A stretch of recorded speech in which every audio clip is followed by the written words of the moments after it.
Comme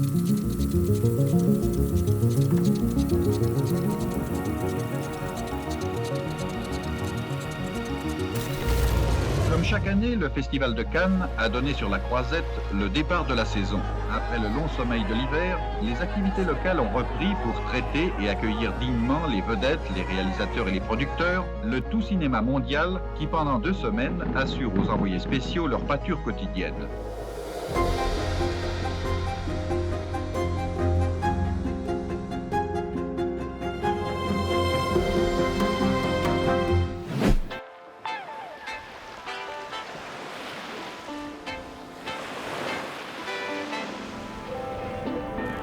Cannes is a completely different ballgame. Cannes is one of the first festivals. Venice was the first one. Cannes is the second one. But Cannes has remained over the years the most prestigious festival because they do everything to maintain the quality. You know, a lot of places you go to red carpet and people are very relaxed. In Cannes, they really keep the standard high. It means the world. I mean, actors want to be in Cannes.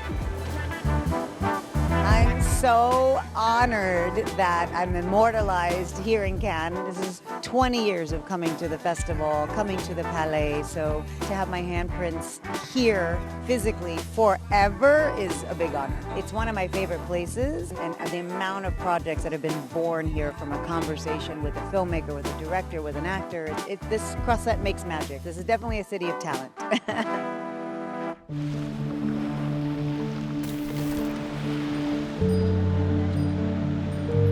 You know, this is beyond a dream come true. This is not a dream I even knew to have in terms of being honored to be a part of this group of people at the Cannes Film Festival. So I am pinching myself. This is a marvel. It just feels thrilling, honestly, to be part of it. And I still am shocked that I am here.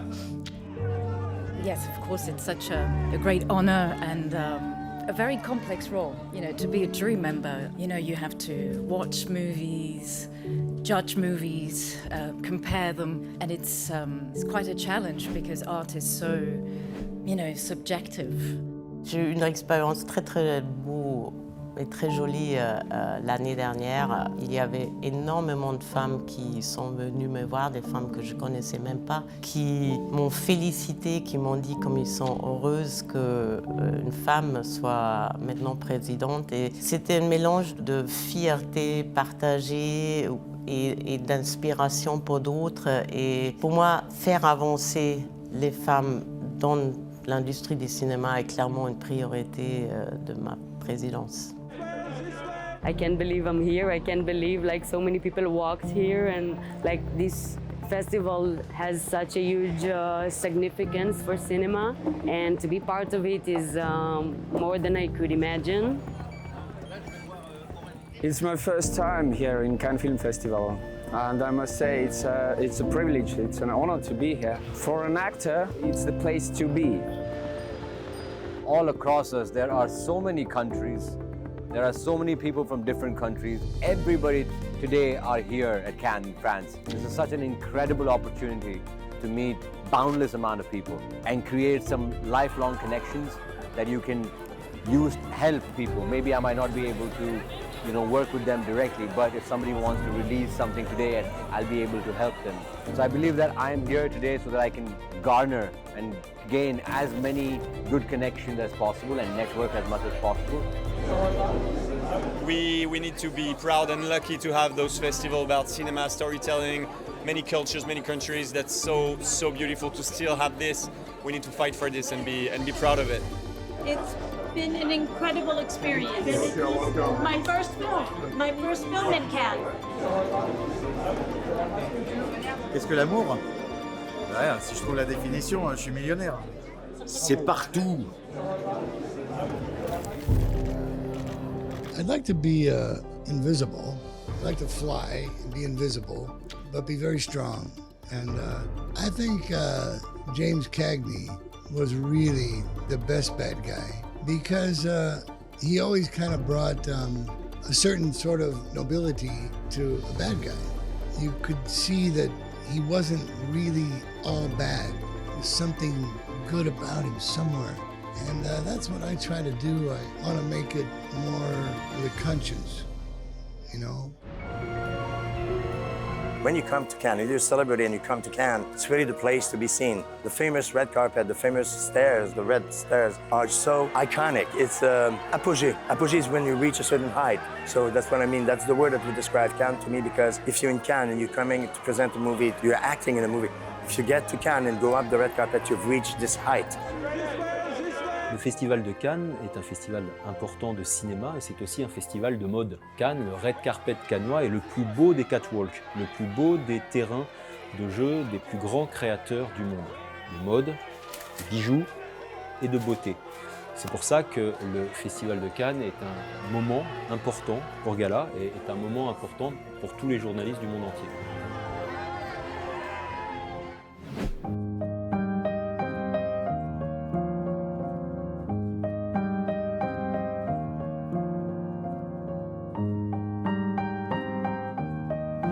С Каннским фестивалем все так, он какой был, такой и остался. Просто люди каждый год наступают на одни и те же грабли. На грабли, собственно, иллюзии того, что если это Каннский фестиваль, так сложно сюда попасть, так сложно в этом выдержать, то и фильмы должны быть охрененными. Каждый фильм должен быть шедевром, раз это Канны. Ну так это не работает. В году есть, мы все это знаем, 10, 20, если мы очень добры, действительно классных фильмов. А в Каннах показывают 60 или 80. А ведь еще есть Венеция, Берлин, Оскар. Но если тебе удается улов в 3-4 фильма увести с фестиваля в своей голове, то это успех, я считаю. И на больше я не претендую. Le Festival de Cannes, sur le plan de sa mission historique, a une double ambition. D'un côté célébrer et de l'autre côté découvrir. Célébrer, c'est les grands auteurs qui sont là. Et puis en même temps, c'est révéler, c'est-à-dire découvrir de jeunes auteurs, de jeunes réalisatrices, de nouveaux pays aussi. Car l'élargissement géographique est aussi dans la perspective de l'universalité qui est quand même à la base de la création du festival en 1939 et en 1946. Cette année, le marché, dans ce palais ou ce sol du palais, les travailleurs, toute la journée, viennent fabriquer le cinéma de demain. Le principe de la sélection des films au festival est un principe pyramidal, c'est-à-dire qu'il y a forcément un comité de sélection qui voit tous les films qui sont envoyés au festival, et il y a en l'occurrence plusieurs comités de sélection. Pour la sélection officielle, il y a 2 comités entiers. Pour la quinzaine de réalisateurs, il y a un comité spécial. Pour la semaine de la critique également, pour la CID également. Donc il y a plusieurs comités qui regardent et qui sélectionnent. Et au fur et à mesure, les films montent vers la personne qui dirige les comités de sélection et c'est elle qui va signer la sélection. Et donc cette année, il y a plus de 2000 films par exemple qui ont été reçus par la sélection officielle. Ces 2000-là ont tous été vus, et je ne parle que des longs métrages, ces 2000-là ont tous été vus. Bien évidemment, le directeur n'a pas vu tous les films, mais il y a une présélection qui est faite, et il en voit bien évidemment quand même quelques centaines avant de faire sa sélection définitive. Ma plus grande tristesse, c'était au début. Et on travaillait collectivement, et j'avais été battu sur un film que j'aimais beaucoup, et que dans les comités, les avis étaient plus que mitigés. Et donc j'ai dû dire non, alors que j'avais l'intime conviction qu'il fallait dire oui. Et ça, je peux le dire, c'est Lost in Translation de Sofia Coppola, comme quoi parfois il arrive que des films, pour des sélectionneurs, n'apparaissent pas comme l'évidence qu'ils vont devenir pour les spectateurs, parce que le film va être un succès mondial considérable. Et moi, dois-je dire, pour m'en vanter un petit peu, je l'avais senti tout de suite, que c'était un grand petit film, ou un petit grand film, et que ça méritait d'aller en compétition, même s'il n'en avait pas les codes. Donc ça avait été assez décevant quoi, de devoir dire ça, alors que je sentais qu'il y avait un truc à faire.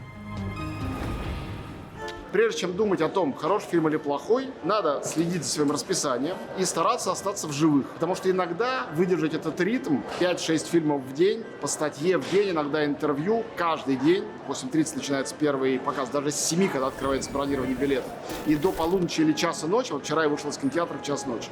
Это, конечно, особенная тренировка и закалка, и не каждому это по силам. Voir les films au festival, c'est ce que tout le monde souhaite, mais voir les films au festival, c'est aussi une grande fatigue. Les séances commencent le matin à 8h30. Il faut être prêt pour voir des films à 8h30 le matin et avoir les idées très claires. Mais après, en dehors même des films, on a aussi envie de rencontrer des gens, de faire des rendez-vous et on essaye de mélanger tout ça, de faire en sorte qu'il y ait à la fois des rencontres, des films, des soirées et la fête, parce que dans le festival, il y a aussi le mot fête. Every day there is a lot like me as a model, content creator, influencer attending all the events. Basically, you know, my full day is I wake up in the morning, I go to my fittings, I organize my looks, go to hair and makeup, do my photo shoots, go to the event or carpet, then get my glam changed, return the outfits, get the new outfits. It never ends, really. We don't have time to sleep, we don't have time to eat, but it's Cannes diet and we love it.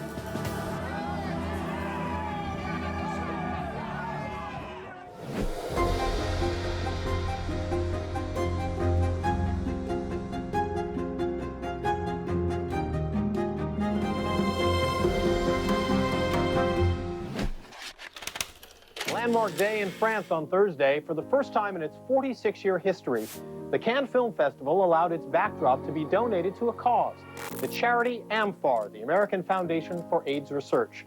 AMFAR's Cinema Against AIDS was created to mobilize the international film community in the fight against the fatal disease. Feeling really overwhelmed, to be honest, because not only is it our 30th edition in Cannes, it's our 15th edition here at the Hotel du Cap, and it's my 30th year with AMFAR. And so all these things kind of come, it feels like the stars have aligned, and I'm just sort of overwhelmed by the incredible support that we achieved. That we are here raising a ton of money. I mean, so many people have been trying to do this right. AMFAR is the place. So every year I come here, it's like a celebration to the year that we finally say we have the solution. I had the privilege of hosting 27 years ago. It was a very different experience and beautiful to see how much it's grown and the support that has just exploded and what a difference it's making. I'm honored to be here, and it's something close to my heart. I've been working on it for a long time, and so it's more important than people realize, you know, because it's in danger and we need to support it. Everyone who has a voice has got to speak a voice. Without the research, we're not going to find the solution, right? So what AMFAR does is like it funds the research, and that is vital for us. You know, when we have our kids look at us and say, why don't you do more? We want to be able to say that we at AMFAR, we did everything we could, and ultimately be able to top it. Millions and millions and millions of dollars AMFAR has raised, you know, and the support so that hopefully there will be a cure and, you know, doctors can still continue researching and researching. You know, they have an amazing auction tonight. I happen to get to auction off the clothes. I think it is going to be 28 outfits. Karine Reutfeld. It is such an amazing event. It is so lovely that I get to come with my daughter. She's now 20. So it's a very exciting night for us. As humans, it's really important to take care of each other and stand up for one another when we have things that we can't help ourselves with. And so I think that when it comes to AMFAR, it's really, really amazing to be able to bring so many people together to bring awareness and, you know, support one another. AMFAR, of course, is known for being on the cutting edge of HIV/AIDS research, but it's also been funding a number of, you know, critical health issues. So it was, you know, instrumental in helping the COVID-19 vaccine, which has saved millions of lives. So I think there's many elements of the work and research that AMFAR supports. 500,000 euros! Sold! Sold! Sold! Is also to show that you love, that you enjoy, to remind yourself what you're fighting for, what you're doing the work for. So the idea of having the icon of Cher be here tonight, I think the moment you just said it, I just reminded myself that Cher was actually performing, and I think I sort of stayed away from that because I think it would overwhelm me and I'd pass out. So I might just pass out in like 5 seconds. Super honored to be here always and support everything AMFAR does and everything that Karine pulls off every year. It's always the most incredible event of the week after the beautiful films that we've been watching, and it's always a nice end. I feel like that's always just the heart of what's going on here. Yes, it's exciting and fun to get dressed up and be in a beautiful place, but first and foremost, it's to support a good cause. I think it's fundamental. I think it's the only way we can do, and I think it's mega, giga, ultra, hyper important. I don't have the word in English, but in French, like, c'est important, putain.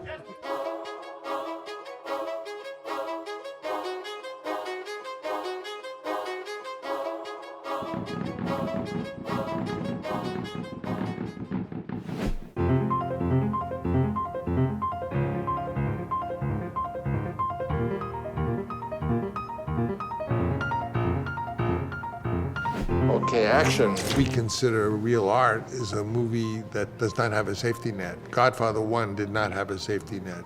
Godfather 2 did not have a safety net. Apocalypse Now did not have a safety net.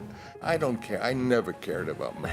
You know, one of the reasons why I had the line of credit that I did to be able to do this is because in 2008, during the great, I borrowed in those days $20 million to take a winery and build a winery that children could do something when their parents were drinking the wine. And this absurd risk of $20 million created a place that now every winery tried to duplicate, in which people go and spend all day. And so I just took the money from that I wouldn't have had had I not taken the risk, and I put the risk in the movie. So I have no problems with the financial. The money doesn't matter. What's important are friends. Because a friend will never let you down. Money may evaporate.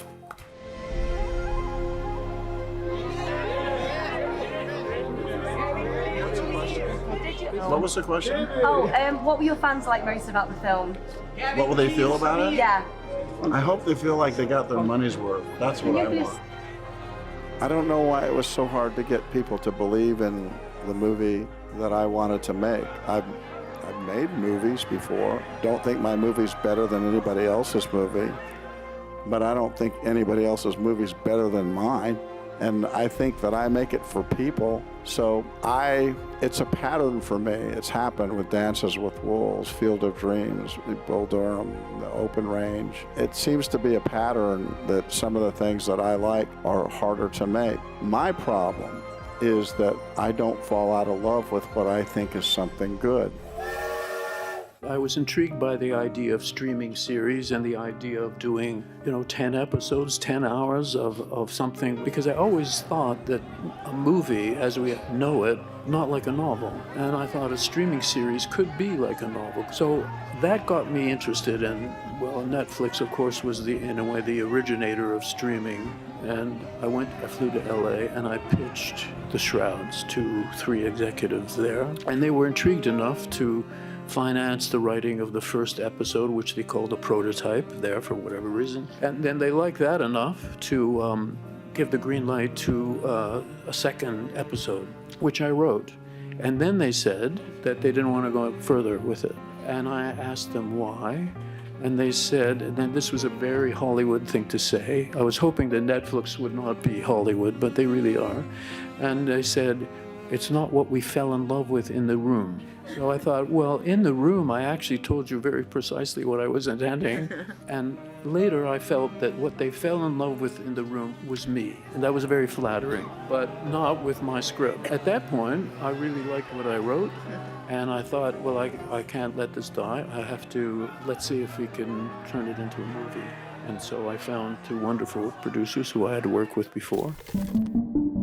The other 2 quick observations is I've been with George for 43 years. The other part of that is George, has this ability to lead, and it's shot with 1,300 people in the crew. Each of them, admires and is loyal to George because of what he does. He leads from the front. And, it's a very difficult film to pull off. We covered 8 months, hard work for everybody, but nobody worked harder than George, and then on through post-production to deliver the sound and the visuals that we saw last night. I'm very proud of that. Also, the risk that Warner Brothers took in this world where we have difficulty funding any film. Every film's like a war. This one's a massive one. I'm not a war. I'm glad again to be here in a troubled, world that we have. But yeah, it's a massive film, and it's very expensive. And to do that, Warner's had to take a risk. Thank you to all of us here.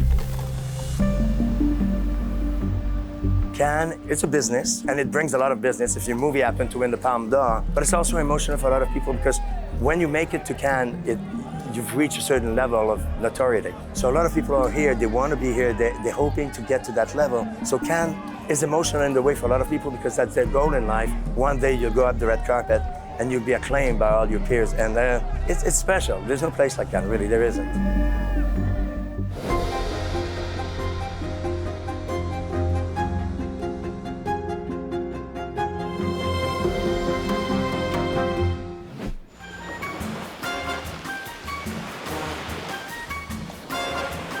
для Канна это междусобойчик, но междусобойчик, который сражается сам с собой, чтобы не быть таковым.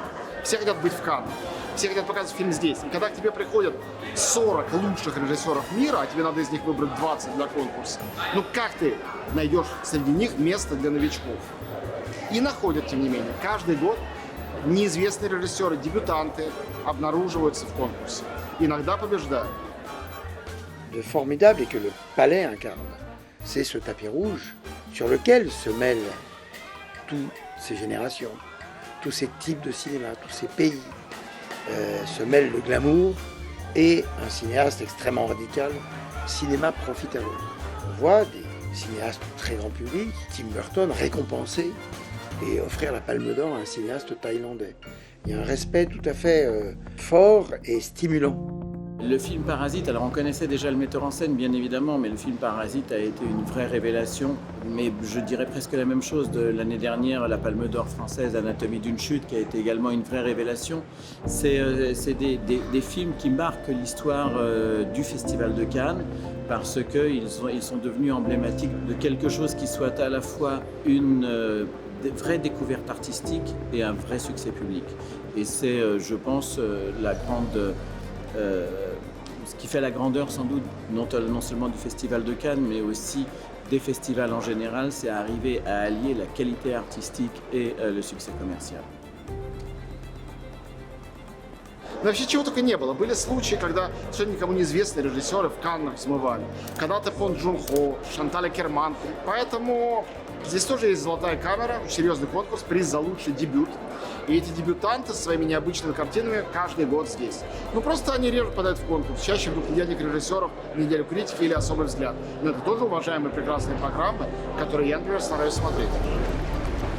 I wanted to do this film to talk about ecology and our relationship with other human species. And a good way to talk about that is to do it with dog. And so when I started this film, I was very inspired by Nanny Moretti's work, Louis C.K., Fleabag, Phoebe Waller-Bridge, and all these persons, they play in their own film. It's something like they say to the audience, come, I'm going to show you what's inside my head, so I need to be there to invite you. The movie takes place in a smoke sauna, and smoke sauna is a dark, intimate space in South Estonia. It's traditional where people go, they take off their clothes, they go and they share their lives and they share what happens between them. These two men, they do talk, they do share something, they do share an intimacy, but not necessarily through words. Not everything has to be long and not everything has to be documentary. For me, the challenge was, and the task, how to take the short format and really celebrate it, you know, like as a poem. In literature, we have poetry. People can watch Terminal and find a lot of different things. I think some people think it's about like loneliness, some people think it's about forgiveness or lying or friendship. For me, I think what Terminal is about is not taking anything that seriously, and if you do that, like, life is more enjoyable. This year, we get into selection with my animated movie, Weeds. It's short film. I had to paint every picture by hand with the brushes and oil painting. So it took like 2,000 frames per film, and it means approximately 7,000 pictures, which changes during the film.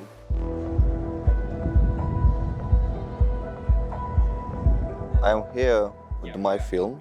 It's the first one in official selection for the short films. The name of the film is Sanki Yoksan. It's like we are not here. And this film about the irresponsibility of love, the chemistry of love, for me based on the mystery.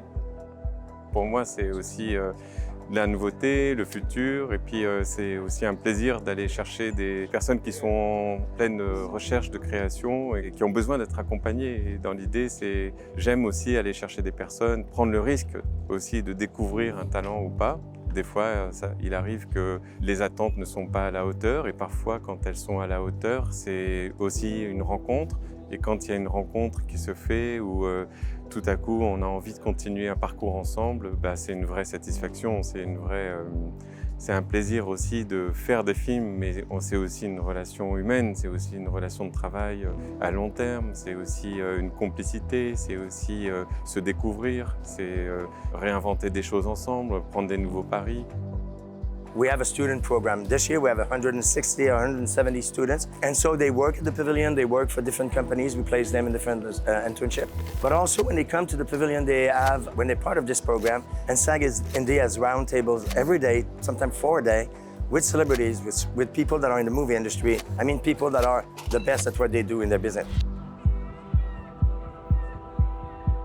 Chaque fois, tous les festivals, et le Festival de Cannes en priorité, va essayer de trouver également des nouveaux noms, ce qui fait qu'il y a même par exemple en compétition, il y a même un premier film. Donc ça montre bien que ce ne sont pas que des metteurs en scène déjà réputés qui sont là.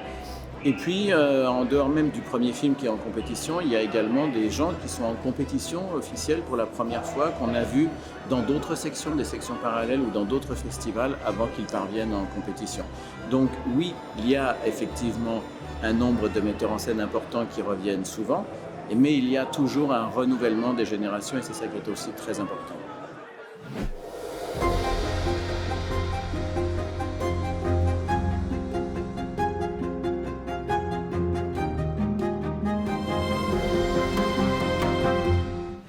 Which prize is the first prize? The Palme d'Or goes to. La Palme d'Or. Palme d'Or goes to. Palme d'Or du Festival international. La Palme d'Or. La Palme d'Or, c'est un cadeau pour celui qui va la recevoir, mais c'est un cadeau pour ceux qui la donnent, parce que c'est absolument incroyable. Et tout le jury, on a été extrêmement choqués.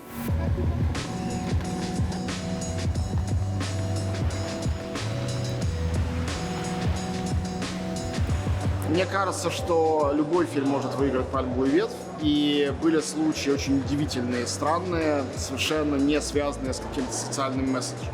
Даже там, фильм «Титан», конечно, многие называют его феминистским манифестом, но в реальности это боди-хоррор настоящий, и довольно зверский. Он выиграл Каннский фестиваль. Чего только не бывало на моей памяти. Это мой 25-й фестиваль, 25-й год. Самые странные, необычные решения были приняты. Иногда они были, очевидно, какими-то политическими, конъюнктурными, иногда вообще нет. On a toujours estimé qu'effectivement, à la différence peut-être d'autres festivals, les messages politiques n'étaient pas priorité du Festival de Cannes.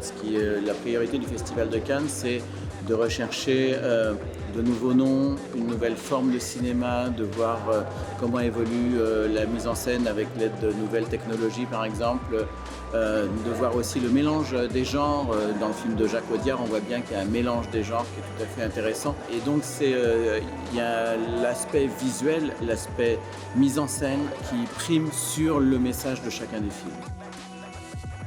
Je me souviens de plein de bons jurys, et presque, à l'exception de l'année 2003, qui fut un jury un peu spécial, je me souviens quasiment que de bons jurys.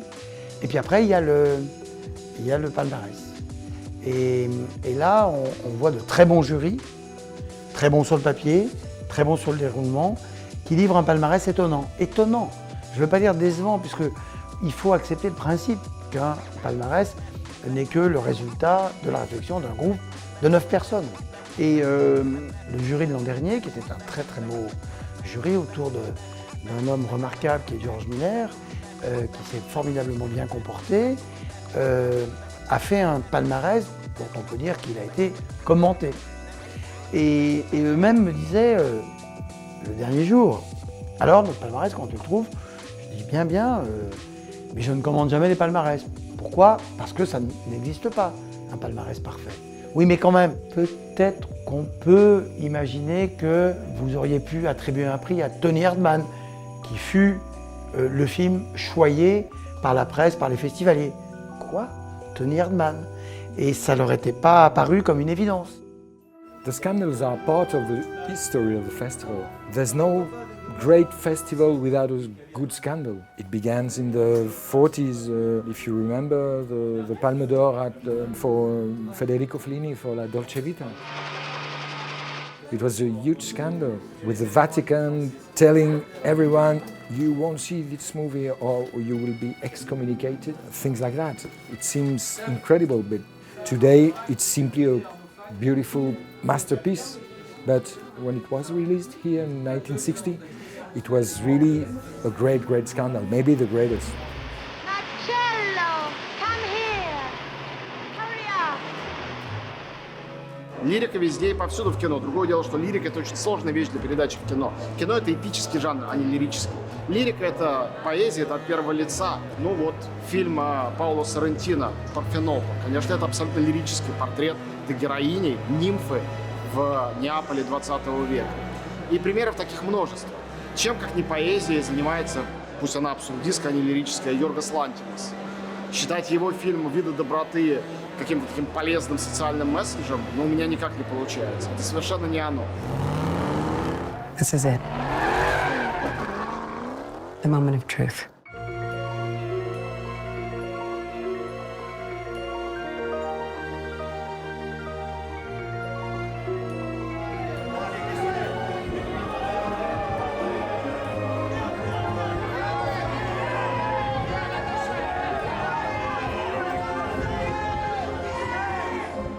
I think this was my experience of being here was truly a dream. These days, watching movies, getting to discuss it with this group of people who I respected, and I just every time I thought we're the most fortunate people in the world to be here doing this.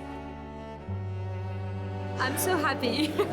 That's basic. I mean, to me, Cannes Festival is the most beautiful place for cinema. That's why I was so happy that my movie was printed here, because I made this movie for cinema, and Cannes loves cinema, obviously. It might give me more of a platform to preach about this. But I'm also thinking, you know, this isn't exactly a mainstream movie, and but hopefully this wonderful win will, you know, help get it into multiplexes and maybe remind mainstream audiences that these films still exist.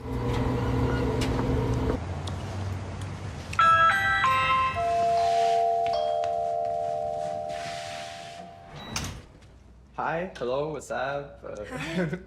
Come in, please. I think we were transported by, we were moved by, it felt both new and in conversation with older forms of cinema, that there was something about it that reminded us of classic structures of a Lubitsch or a Howard Hawks, and then it did something completely truthful and unexpected, and I think every single performance, we just, their faces we loved so much. We're invited to be in this world and on this journey with them, and it was just really heart forward in terms of choosing. 15 cash up front. Deal. Deal. I wanted this movie to explore different themes, and one of them is power. Yes, in terms of Nora, she has her power. She's aware of her power. She's in control. And then regarding the balance of comedy, you know, I always think that humor is necessary in human stories because, hey, look, it's part of our lives. You know, we all use humor to cope. We use humor to get by, and I can't stand when I see a film devoid of humor, or a story that's devoid of humor because this is not real. Фильм побеждает как произведение искусства, а потом критики начинают в нем выискивать социальное и политическое содержание и всегда находят. Потому что кино не рождается в какой-то пробирке. Кино все-таки это результат мира, в котором мы живем. I remembered what I said on stage when I got the Palme d'Or in '84. I said something like, "We cannot change the world, but we filmmakers can change the images of the world and the image people have of the world."